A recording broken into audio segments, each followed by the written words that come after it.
Dahil dyan lumutang ang kaliwat kanang intriga matapos lumabas ang isang photo ni Liza Soberano na kasama nitong kumain ang isang Japanese actor. Anila, mukhang date ang ganap niya rito. Kasama si Kento Yamazaki. Pero say naman ng ilan ay business matters lamang ito. So ano masasabi? Yeah, ito kasi 'di ba? Ito ang sabi nakita spotted si Liza kasama ang isang Japanese actor. Binanggit ko na. Oh. Oh, yun nga. Oh, 'Di ba?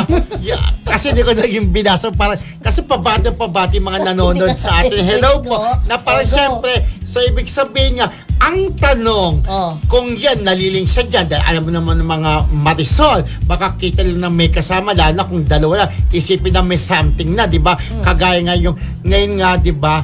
Paano na yung sinasabi naliling din sa kanya yung isa na business partner dati ni James Reid. Jeffrey. Si Jeffrey Ong ba yun? Jeffrey O, parang ganon.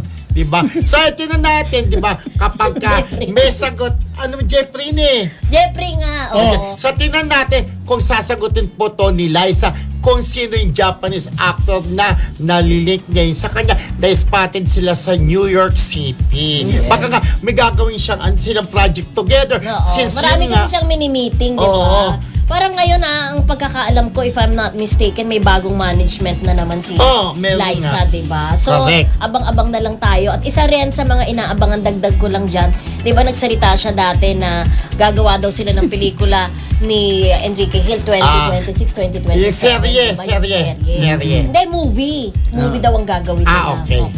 Okay.